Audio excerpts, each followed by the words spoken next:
पता है, एक समय ऐसा भी आया था जब देवता, जो संसार के रक्षक है, वही निर्धन, कमजोर और बार बार पराजित हो रहे थे। और उसी अंधकार के क्षण में क्षीरसागर की गहराइयों से एक दिव्य प्रकाश उठा, जिसने पूरे ब्रह्मांड की किस्मत बदल दी। वो प्रकाश था माता लक्ष्मी का जन्म। बहुत समय पहले तीनों लोकों पर दैत्यों का आतंक बढ़ चुका था। जन नामक एक असुर अपनी विशाल दानव सेना के साथ देवताओं पर लगातार आक्रमण कर रहा था। देवता पूरी शक्ति से लड़ते, लेकिन हर युद्ध में हार उनकी ही होती।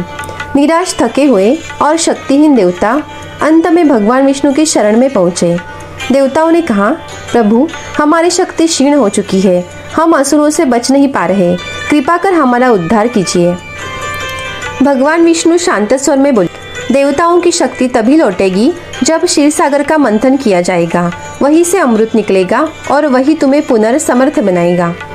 देवताओं ने पूछा, प्रभु, समुद्र मंथन कैसे होगा? इतनी भारी शक्ति कौन लगाएगा?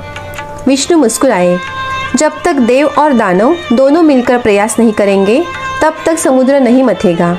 सहयोग ही समाधान है। इसीलिए देवताओं ने दानवों से संधि की। मंदर पर्वत को मथनी और वासुकी नाग को रस्सी बनाया गया। दोनों पक्षों ने मिलकर समुद्र मंथन शुरू किया। जैसे जैसे मंथन बढ़ता गया, क्षीरसागर से एक एक कर अद्भुत और चमत्कारी वस्तुएं निकलने लगी।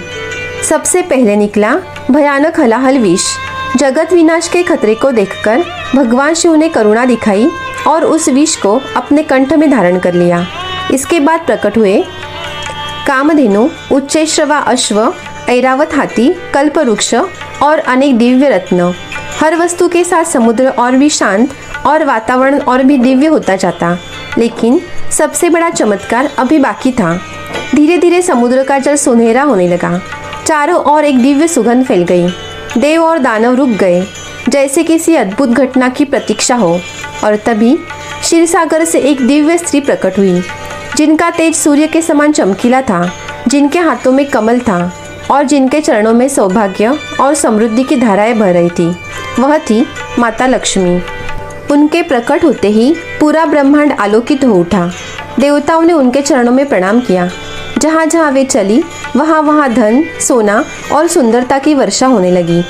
माता लक्ष्मी आगे बढ़ी और अपने हाथों में कमल लिए भगवान विष्णु के वक्ष स्थल पर विराजमान हो गई। सभी लोकों में घोषणा हुई, आज श्री की, सौभाग्य की, समृद्धि की जन्मलीला पूर्ण हुई।